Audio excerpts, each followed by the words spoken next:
حتى أهل البدع والأهواء، أهل البدع العقائدية وأهل البدع السياسية.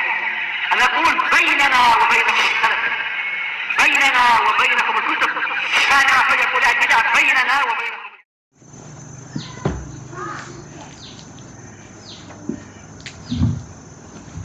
Bismillahirrahmanirrahim.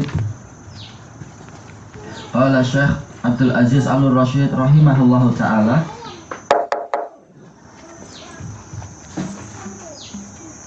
fahadhil ayat, ini ya, tayyib. Maka ayat-ayat ini afadat isbata sifatir rahmah, memberikan faedah ditetapkannya sifat rahmat. Dalil-dalil yang disebutkan oleh Syekhul Islam Ibnu Taimiyah itu menunjukkan bahwasanya Allah memiliki sifat rahmah, sifat kasih sayang. Wa annaha haqiqah la majaz. Dan bahwasanya sifat rahmat ini adalah hakiki, sesuatu yang betul-betul ada pada Allah Ta'ala sesuai dengan keagungannya, bukan sesuatu yang majaz, bukan hanya gaya bahasa seperti yang dikatakan oleh Mu'tazilah, yaitu rahmat artinya adalah in'am, yaitu pemberian nikmat, atau seperti yang dikatakan oleh orang-orang Asy'ariyah, yaitu iradatul in'am, keinginan untuk memberikan rahmat. Bukan, rahmat itu adalah sifat yang hakiki untuk Allah, tetapi tidaklah rahmat Allah seperti rahmat makhluk. Rahmat Allah adalah rahmat yang sempurna, tanpa ada kecacatan sama sekali. Kama afadat anna rahmah al-mudhafah ilaihi subhanahu wa ta'ala tanqasimu ila qismain. Sebagaimana juga ayat-ayat tersebut memberikan faedah bahwasanya sifat rahmah yang dinisbatkan kepada Allah Subhanahu wa ta'ala itu terbagi menjadi dua macam. Qismun yudhafu ilaihi subhanahu wa ta'ala min idhafatis sifa ilal mausuf. Jenis yang pertama adalah sifat yang dinisbatkan kepada Allah Subhanahu wa ta'ala dalam bentuk penisbatan atau penyandaran sifat kepada objek yang disifati, pada zat yang disifati. Kama qala subhanah, sebagaimana firman Allah Subhanahu, wa rahmati wasi'at kulla syai', dan rahmatku meliputi segala sesuatu. Rahmati, yaitu sifat rahmat dinisbatkan kepada ya'ul mutakallim, yaitu dinisbatkan kepada zatnya Allah.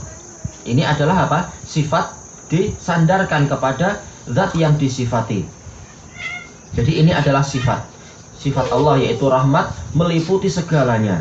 Kama fil hadis, sebagaimana dalam hadis, bi rahmatika astaghits, dengan rahmatmu saya memohon bantuan, saya memohon pertolongan, memohon diselamatkan dari kebinasaan, dan seterusnya.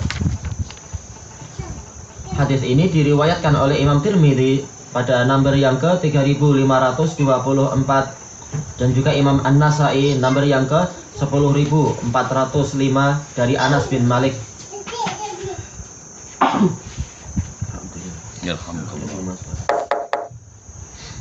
Dan diriwayatkan oleh Al-Hakim nomor yang ke 1875 dari Ibnu Mas'ud radhiyallahu anhu, dan ini hasan li ghairi. Adapun kalau lafaz hadis ya hayyu ya qayyum bi rahmatika astaghits, maka ya hayyu ya qayyumnya sahih. Ini sering diucapkan oleh Rasulullah. Tapi lafaz bi rahmatika astaghits di situ tambahannya adalah lemah. Baik, wasani, jenis yang kedua, yudhafu ilaihi subhanahu wa ta'ala min babi idhafatil makhluq ila khaliqih, yaitu lafaz tersebut dinisbatkan atau disandarkan kepada Allah Subhanahu wa ta'ala dalam bab penyandaran makhluk kepada penciptanya. Wahiyar rahmatul makhluqah, dan dia adalah rahmat yang bersifat makhluk, ciptaan. Dia bukan sifat, tetapi dia suatu ciptaan. Kama fil hadis, sebagaimana dalam hadis, inna waha khalaqa mi'ata rahmah, sesungguhnya Allah itu menciptakan 100 rahmat. Ini rahmat yang makhluk, bukan rahmat yang berupa sifat Allah.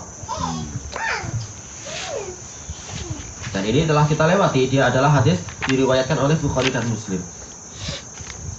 Wal hadisul akhar, dan dalam hadis yang lain, wal hadisil akhar annahu qala subhanahu wa ta'ala lil jannah, Allah Ta'ala berfirman kepada surga, anti rahmati, arhamu biki man asya'u min ibadi.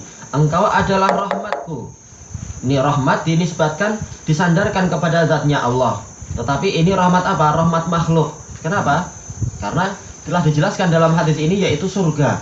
Sementara surga adalah makhluk ciptaan Allah. Dengan engkau aku merahmati siapa yang aku kehendaki dari kalangan para hambaku. Ini juga Bukhari Muslim dari Abi Hurairah. Bukhari nomor yang ke 4850, sementara Muslim di nomor yang ke 2846. Baik. Kita kembali ke kalam Syekhul Islam di dalam matanya itu Aqidah Wasithiyah. Wa qauluhu subhanahu wa ta'ala radhiyallahu anhum wa radu'an. Firman Allah Subhanahu wa ta'ala, contoh-contoh sifat dan nama di dalam Al-Qur'an. Sekarang sifat. Radhiyallahu anhum wa radu'an. Allah ridha kepada mereka dan mereka ridha kepada Allah. Qala Syekh Abdul Aziz An-Nurrasyid rahimahullah, radhiyallahu anhum wa radu'an. Lamma dzakara a'malahumus shalihah.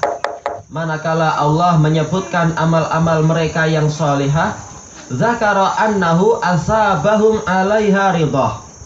Allah menyebutkan bahwasanya dirinya memberikan pahala kepada mereka berupa keridhaannya.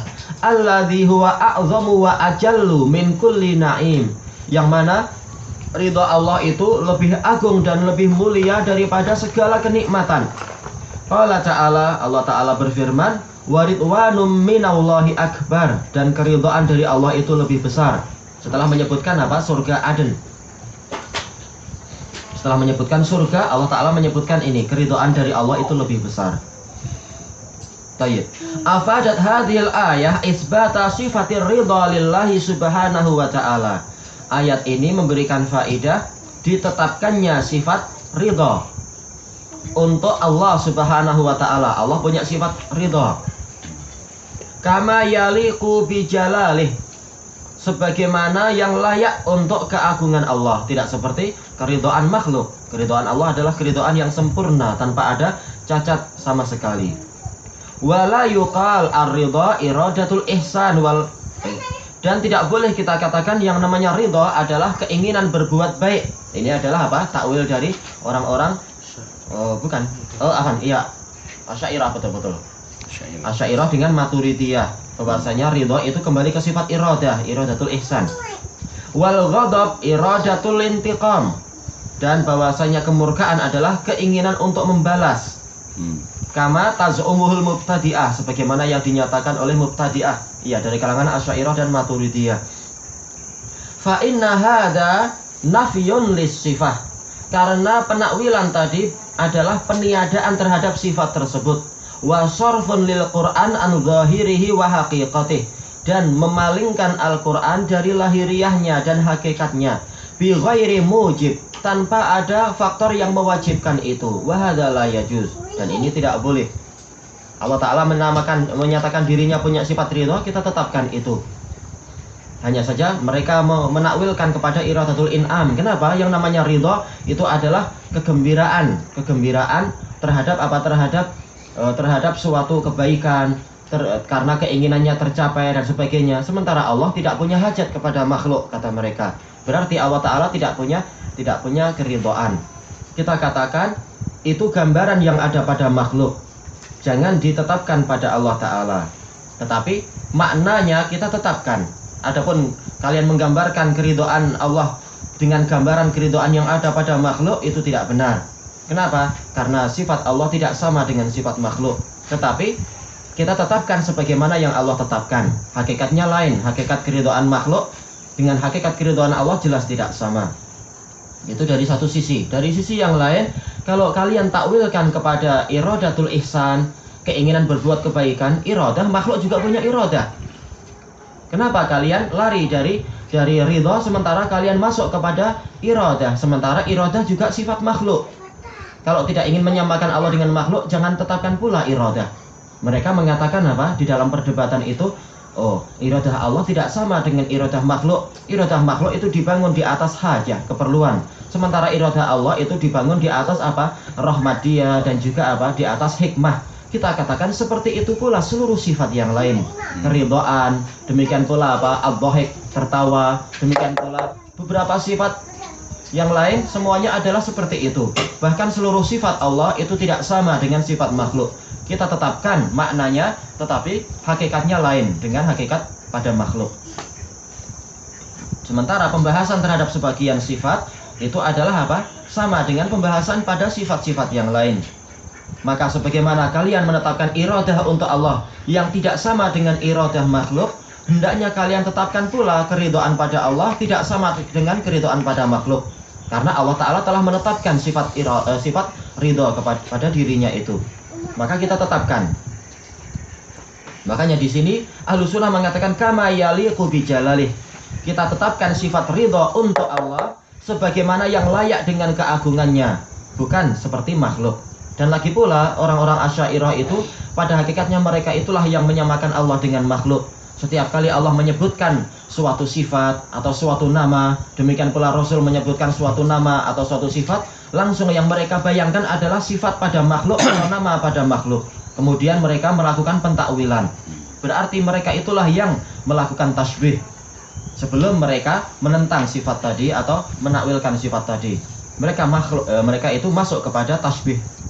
Kemudian mereka justru menuduh Ahlussunnah melakukan tasbih. Baik. Wa fi hadhil ayah dalilun ala isbati af'alillahi ikhtiyariyah. Di dalam ayat ini ada dalil tentang ditetapkannya perbuatan-perbuatan Allah yang bersifat ikhtiyariyah, yaitu pilihan, dan memang Allah Ta'ala seluruh perbuatannya adalah ikhtiyariyah. Fa'alun lima yurid. Allah Maha melakukan apa yang Dia inginkan. Jadi perbuatan apapun yang Allah lakukan itu adalah apa yang Dia inginkan. Tidak pernah Allah Ta'ala terpaksa. Allah merahmati siapa, Allah murka pada siapa, Allah melaknat pada siapa, merahmati dengan rahmat yang luas atau membatasi rahmat kepada si fulan dan sebagainya. Itu adalah perbuatan Allah dan semuanya adalah ikhtiyariyah, sesuai dengan apa yang Dia inginkan dan Dia pilih. Wa adillatu dzalika minal kitabi was sunnah la tuhsar. Dan dalil-dalil tentang masalah itu di dalam Al-Qur'an was sunnah itu tidak terhitung. Yaitu kita tidak mampu menghitungnya karena terlampau banyak. Seluruh perbuatan Allah itu adalah dibangun di atas ikhtiarnya Dia sendiri, tidak dipaksa sama sekali oleh siapapun. Wa fiha dalilun ala isbati fi'lil abd. Dan di dalam ayat ini ada dalil tentang ditetapkannya perbuatan hamba. Hamba sendiri memiliki memiliki perbuatan, karena Allah menisbatkan fi'il tadi kepada diri hamba tersebut. Radhiyallahu anhum wa radu anhu. Allah ridha kepada mereka, ini perbuatan Allah. Dan mereka ridha kepada Allah, ini perbuatan hamba. Tidak seperti ucapan orang-orang sufiyah, perbuatan itu semuanya adalah dinisbatkan kepada penciptanya, yaitu Allah. Hamba itu tidak berbuat apa-apa. Sebagaimana diucapkan oleh siapa? Oleh Al-Bakri, dibantah oleh Syekhul Islam dalam Ar-Raddu al-Bakri, bahwasanya seluruh perbuatan hamba itu dinisbatkan kepada Allah. Kalau dia menaik kendaraan, kita katakan Allah lah yang naik kuda itu. Kalau hamba itu mencuri, Allah lah yang mencuri. Na'udzubillah, ini adalah kalam batil. Karena memang akidah mereka tadi dibangun di atas dua keyakinan. Keyakinan Jabriyah, hamba itu dipaksa oleh Allah, dan keyakinan tentang wihdatul wujud, hamba itu bersatu dengan makhluk. Seluruh makhluk yang ada ini adalah Allah. Makanya tidak boleh kita mencela siapapun yang berbuat dolim kepada kita, atau mencuri, atau dia tidak sholat. Karena apa? Ini Allah yang berbuat. Tapi kenyataannya dalam kehidupan sehari-hari, kalau anak mereka membuat pecah pinggan, mereka marah. Sayangnya anaknya tidak tahu, harusnya anaknya bilang ini Allah yang buat, Pak. Harusnya bilang gitu. Atau ada tetangganya yang bakar-bakar sampah, kemudian asapnya masuk ke rumah mereka, mereka marah. Kenapa kalian berbuat begini-begini? Kalau tetangganya pandai, tetangganya akan bilang, oh jangan marah, ini Allah yang buat, kamu harus ridho. Harusnya begitu konsekuensi dari akidah mereka. Baik. Yang benar adalah yang diyakini oleh Ahlussunnah wal Jamaah, bahwasanya memang perbuatan itu Allah yang menciptakan, tetapi nisbat perbuatan itu adalah kepada hamba, karena hamba itu yang melakukan. Apa maksud Allah menciptakan perbuatan hamba, maksudnya adalah Allah yang menciptakan zat hamba itu, dan Allah yang menciptakan kemampuan pada hamba itu, dan Allah yang menciptakan keinginan pada hamba itu. Kemudian Allah akan melihat apa yang akan diperbuat oleh hamba itu dengan apa? Kemampuan dia dan keinginan dia. Maka terserah hamba. Dia punya kemampuan dan dia punya keinginan, silahkan dia berbuat. Apakah dia ingin taat kepada Allah ataukah dia ingin durhaka kepada Allah. Dari keinginan dan dari kemampuan terbentuklah yang namanya perbuatan. Jadi perbuatan itu adalah perbuatan hamba. Tetapi manakala sebab-sebab datangnya perbuatan itu Allah yang menciptakan, maka dinisbatkan perbuatan itu kepada Allah dari sisi apa? Allah yang menciptakan. Tapi hamba yang berbuat apa yang dia inginkan. Dan Allah Ta'ala yang mengizinkan. Kalau dia mengizinkan, kalau tidak mengizinkan ya tidak terjadi. Semuanya dengan hikmah Allah. Tayyib. Qala rahimahullahu ta'ala wala yuqal. Oh ini tadi sudah. Tayyib. Qal wa anna lahu fi'lan ikhtiyariyah, dan bahwasanya hamba itu memiliki perbuatan yang bersifat pilihan. Makanya Allah Ta'ala menciptakan manusia dan Allah Ta'ala mengatakan imma syakira wa imma kafura. Silahkan dia menjadi orang yang bersyukur, silahkan dia menjadi orang yang sangat kufur. Ini terserah mereka. Bukan Allah yang memaksa, tapi nanti Allah yang akan memintai pertanggungjawaban. Yang ingin bersyukur, maka dia akan ditolong dan akan mendapatkan surga. Yang memilih kekafiran, dia akan apa? Diberi fasiliti untuk melakukan kekafiran, tapi nanti dia akan mendapatkan neraka. Silahkan dia berbuat apa yang dia inginkan, tetapi Allah Ta'ala telah apa? Telah menyuruh untuk berbuat ketaatan. Adapun kenyataannya dia berbuat apa itu silahkan, terserah dia. Dan masing-masing ada konsekuensinya. Tayyib. Wa fiha dalilun ala anna jaza' min jinsil amal. Dan di dalam hadis, di dalam ayat ini ada dalil bahwasanya balasan itu sesuai dengan jenis amalannya. Dan ini sangat penting. Kita mengingatkan kepada saudara kita, kepada masyarakat, kepada pemimpin, bahkan kepada diri kita sendiri, bahwasanya masing-masing amalan itu ada konsekuensinya, dan balasan itu betul-betul akan sesuai dengan amalannya. Barang siapa ridho kepada Allah, Allah ridho kepada dia. Barang siapa dia itu cinta kepada surga dan mencari surga, dia akan mendapatkan surga. Barang siapa berusaha membuat tipu daya, dia akan terkena tipu daya sendiri. Barang siapa menyayangi saudaranya, dia akan disayang. Dalil tentang masalah ini lebih dari 1000 dalil. Kalau dikumpulkan, maka ini akan menjadi apa? Sebuah risalah yang indah dan nasihat yang sangat penting. Sebagaimana dijelaskan oleh Ibnul Qayyim di dalam kitab Miftah Daris Sa'adah. Tentang apa? Ketika mengingatkan hadis Ibnu Mas'ud radhiyallahu anhu, yang mana Rasulullah mengatakan ma aksara ahadun minar riba illa kana aqibatu amrihi ila qillah. Tidaklah seseorang itu memperbanyak melakukan riba kecuali kesudahan dari urusan dia adalah menjadi sedikit harta dia itu. Yaitu semakin dia itu sebagaimana dia itu mengurangi harta saudaranya, mengurangi harta para hamba dengan cara yang batil, maka lama-lama harta dia juga akan rusak. Sebagaimana kisah keajaiban apa itu? Monyet. Keajaiban monyet yang disebutkan oleh Rasulullah SAW dalam hadis Abi Hurairah, diriwayatkan oleh Imam Ahmad dan Al-Harith bin Usamah di dalam musnad mereka berdua. Tentang apa? Rasulullah SAW bersabda, dan hadisnya sahih, bahwasanya ada di zaman dulu, di zaman Ahlul Kitab atau zaman jahiliyah, ada seseorang yang berdagang khamar. Pada waktu itu khamar belum diharamkan. Berdagang khamar, tetapi apa? Dia mencampur khamar itu dengan air. Kemudian dia berangkat naik kapal, kemudian dia jual ke pulau sebelah atau ke negeri sebelah. Nah, orang-orang beli dengan perkiraan bahwasanya ini adalah khamr yang bagus, padahal sudah dicampur dengan air. Nah, ketika itu dia entah bagaimana dia membeli seekor monyet.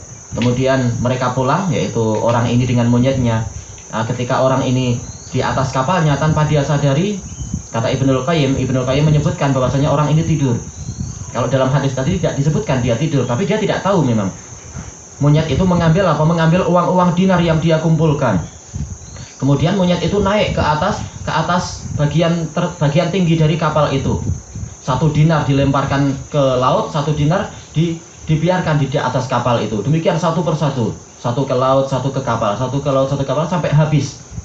Kata Ibnul Qayyim, seakan-akan monyet ini mengatakan bahwasanya sebagaimana hartamu itu kamu dapatkan dari campuran, maka begitu pula rezekimu. Sebagian adalah untuk air, sebagian untukmu. Sebagian untuk air, sebagian untukmu. Balasan sesuai dengan amalan. Ini keajaiban monyet. Tayyib. Qal wa fiha fadlur ridha anillah, dan di dalam ayat ini ada keutamaan ridha kepada Allah.